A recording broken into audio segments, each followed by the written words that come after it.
Aujourd'hui, je vous fais une vidéo parce que là, je crois qu'on atteint le comble.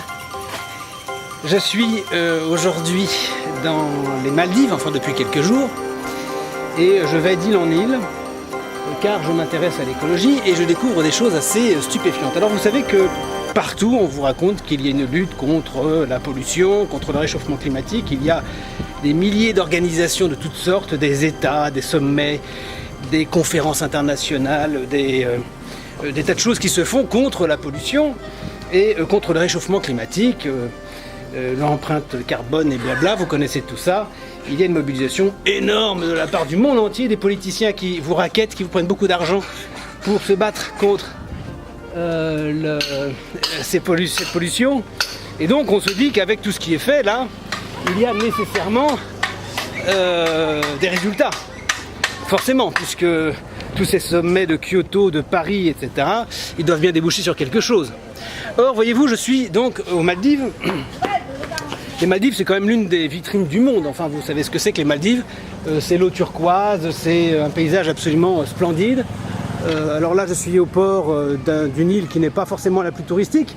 Mais enfin, quand même, vous allez le voir, la lumière n'est peut-être pas tout à fait adaptée pour vous montrer les contrastes de l'eau, mais vous avez quand même une eau turquoise transparente. Voilà, vous voyez, c'est quand même une eau qui est une belle eau. Enfin, c'est quand même, si on fait le tour de l'île, il y a des paysages absolument splendides, et d'ailleurs on va aller les voir tout à l'heure. Bon. Mais sur cette île, jusqu'à hier soir, jusqu'avant mon intervention, eh bien tous les soirs on brûlait toutes les poubelles. Alors ici comme ailleurs, les gens séparent, ils font donc ils segregate, en anglais on dit ça, on sépare les différents éléments et puis après c'est tout remélangé et on brûle. Alors ça, ne vous étonnez pas trop parce que c'est aussi ce qui se passe aussi en Europe, hein.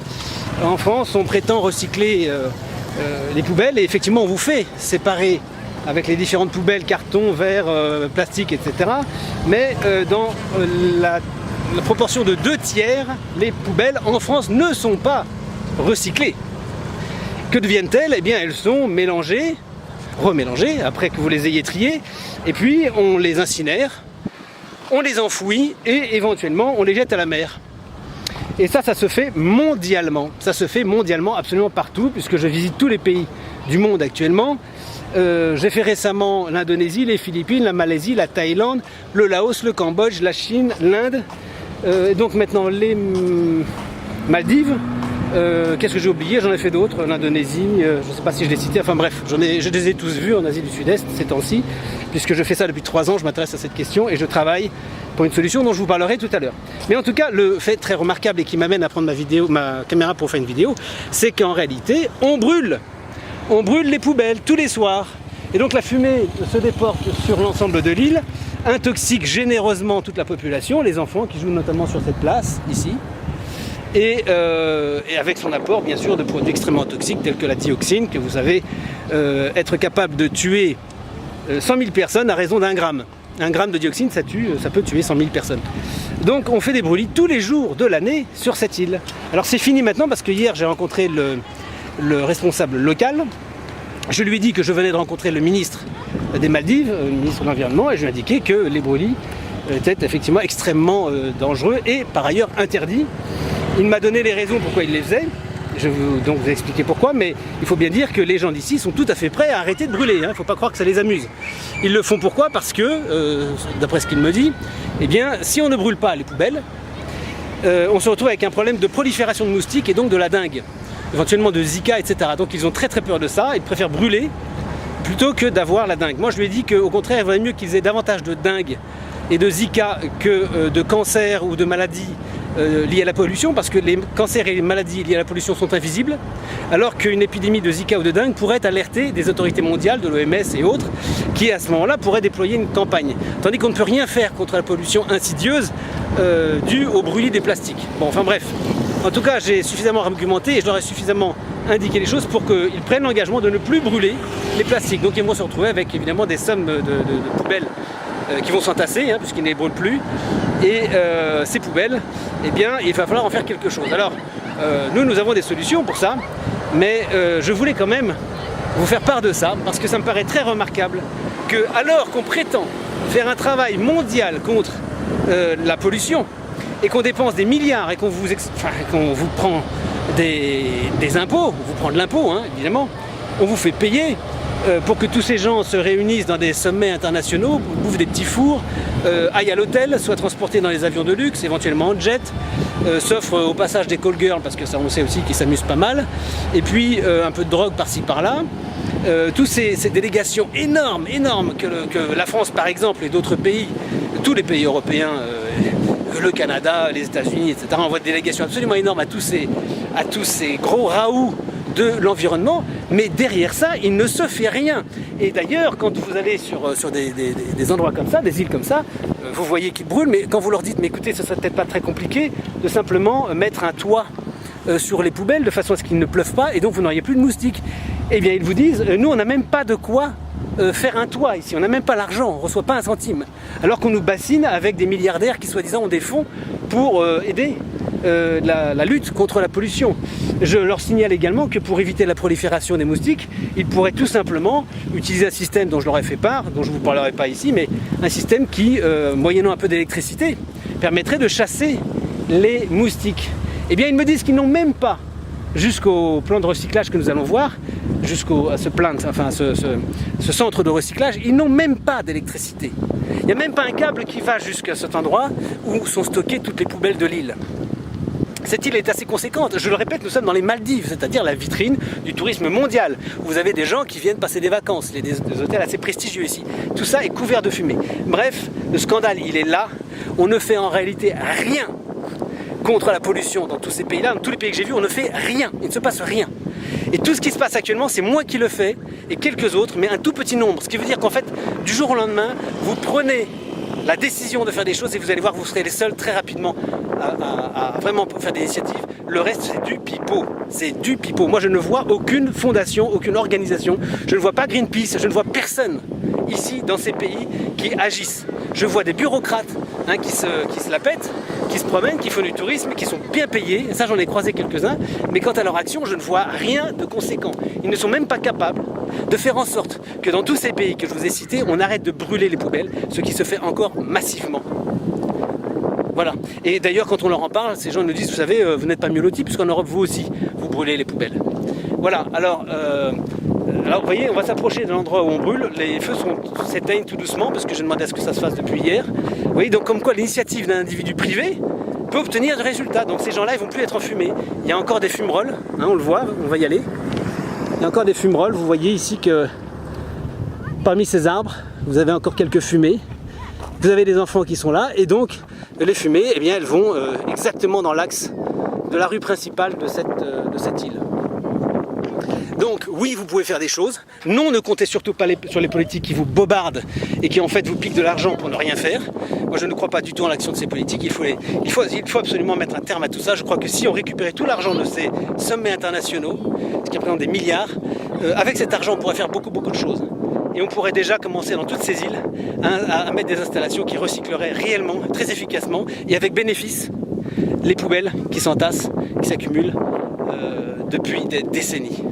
Tous ces pays, donc je vous disais tout à l'heure que j'ai vu le ministre local, je connais aussi le gouvernement des différents pays, que je vous ai pas tous, mais certains pays que j'ai visités, j'ai vu des gouvernements et nous commençons à installer des choses qui vont être très efficaces. Eh bien, je peux vous dire qu'ils sont tous de bonne foi, ils sont tous prêts à faire des choses, mais en réalité, quand on leur demande s'ils reçoivent des subventions des pays, de la communauté internationale, ils disent qu'ils ne reçoivent rien. Et de fait, si on vérifie dans les comptes, ils ne reçoivent rien du tout. C'est donc du pipeau. On raconte des histoires. La pollution, il n'y a pas de lutte contre la pollution, en tout cas certainement pas de la part des pays européens, et je dénonce ça vertement. Alors vous voyez, on arrive ici, dans ce plan, où apparemment il continue à brûler, peut-être moins, mais il continue à brûler. Donc voilà l'endroit où se passent les brûlis de poubelles. Donc je vais à nouveau leur faire la leçon, et puis je vais retourner voir le responsable pour lui demander pourquoi est-ce qu'il continue à brûler ce soir. Voilà ce qui se passe tous les jours. Voilà, fumée hyper toxique.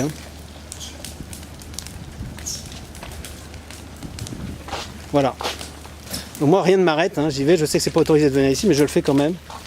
Je ne m'arrête pas, voilà. Ça sent très très fort. Vous avez une odeur très piquante. Et ces gars-là, qui viennent du Bangladesh ou d'ailleurs, ils travaillent ici. Et ils s'intoxiquent. Voilà, ça crame, ça crame. Voilà, donc ça c'est quelque chose qui est pour moi assez fantastique. Hein. Il y a une hypocrisie mondiale absolument admirable. Je voulais vous partager ça. Alors ma solution, eh bien, elle se met en place. Ça fait 3 ans que nous y travaillons. Nous avons une solution qui est absolument fantastique et qui va nous permettre d'une part de faire en sorte qu'il n'y ait plus de plastique ou de poubelles dans la nature. Il n'y en aura plus parce que les gens ne jetteront plus. Et d'autre part, tout ce qui existe actuellement, tout ce que vous voyez, et là vous en voyez, hein, il y en a à peu près partout, tout ça sera ramassé jusqu'au moindre bouchon de bouteille PET là. Tout ça, ce sera ramassé. Hein, nous avons la solution. Et cette solution, elle ne passe pas par les États, elle ne passe pas par la loi, elle ne passe pas par les agences chimiques, elle ne passe pas par des bateaux miracles ramasseurs qui ne servent absolument à rien, je vous le dis en passant. Parce qu'un bateau ramasseur sur lequel on investit des millions, eh bien, ça récolte quelques centaines de kilos par jour et c'est totalement ridicule par rapport à tout ce qui était pendu dans les mers. C'est coûteux, ça pollue aussi parce que le bateau, il faut bien qu'il avance. Et c'est totalement inefficace, évidemment. Donc nous avons une solution qui est radicale. En quelques mois, en quelques années tout au plus, peut-être 2 ans, l'intégralité de la planète sera nettoyée. Il ne restera plus un seul bout de plastique nulle part. Nulle part. Et ça, c'est la solution à laquelle je m'attelle. Je n'ai pas l'intention de m'intéresser à des solutions qui n'en valent pas la peine. Je les connais toutes les solutions. Je n'ai pas envie de perdre du temps avec des choses qui ne marchent pas. J'ai envie de faire des choses qui sont vraiment efficaces. Je ne veux pas me consacrer à des choses sans intérêt. Je n'ai pas besoin de vivre, je n'ai pas besoin d'argent. Je veux nettoyer cette planète et je le ferai. Et depuis des années et des années, je fais tout ce qu'il faut pour ça. Je sais que je vais y arriver. Ce ne sera pas facile. C'est pas facile, mais on a commencé déjà à faire des installations et ça marche très bien. Les gens participent. On est en train de nettoyer tout petit, ça commence tout doucement. Hein, on en est à quelques milliers de tonnes par jour. Mais ça va se faire à l'échelle planétaire et ça se fera sans les politiques dont on pourra se débarrasser avec grand profit. On les laissera à la maison ou d'une manière ou d'une autre on les récusera et on dira clairement qu'ils ont failli à leur mission. Sur tous les plans, je pense qu'il n'y a plus besoin de faire la démonstration. On n'a pas besoin d'eux, les populations peuvent se débrouiller. Et si on laisse le génie humain s'exprimer, il n'y a plus de problème. Moi je ne connais pas de problème, j'ai jamais entendu parler d'un problème qui ne puisse être réglé grâce au génie humain. Que ce soit la faim dans le monde, que ce soit le problème de l'eau, que ce soit le problème des guerres, que ce soit le problème de la pollution. Aujourd'hui, il y a des solutions pour tout, absolument pour tout. Le seul truc qui empêche ces solutions d'émerger, ce sont les politiques, d'une part, qui captent en amont l'argent, bien sûr, à cause de l'impôt, vous avez des tas d'inventeurs qui ne peuvent pas sortir, qui empêchent éventuellement les inventions de sortir, parce que qui dit politique dit monde privé et intérêt qui sont contradictoires avec l'intérêt de la population. Et donc vous savez très bien qu'aujourd'hui il y a des tas d'énergies, par exemple renouvelables, qui ne sont pas exploitées parce que ça va à l'encontre de certaines puissances, notamment les puissances pétrolières, hein, qui ont des arguments d'ailleurs, hein. Ils ont du personnel, ils ont du chômage, ils vont vous dire qu'on ne peut pas mettre tout ce monde-là au chômage du jour au lendemain. Donc ils ont des arguments pour empêcher, par divers biais, éventuellement par la rétorsion, des inventeurs d'amener de l'énergie libre. Or, ça existe l'énergie libre. On peut parfaitement aujourd'hui alimenter toute la planète en énergie sans que ça coûte. Bon, et ainsi de suite. Vous avez dans la population une réserve de génie, de travail qui est incommensurable. Et c'est là-dessus, moi, que je planche, c'est là-dessus que je mise, et pas sur des lobbies. Je sais qu'en laissant faire les choses, ça va s'arranger. En rendant la liberté à la population, ça va s'arranger. Et je le montre, moi. Je montre qu'on peut parfaitement se débarrasser de tout ce qui est politique. On n'a pas besoin d'eux. On n'a pas besoin de taxes, on n'a pas besoin d'impôts, on n'a pas besoin de bureaucratie. On peut faire les choses, ça peut se faire naturellement. Grâce à 1 ou 2 astuces, il suffit d'y réfléchir et on trouve des solutions. Voilà, chers amis, je vous dis à très bientôt. La mer est encore belle. Si on se baigne dedans, on trouve des saletés. Hein. Au-dessous du flot, au-dessous du...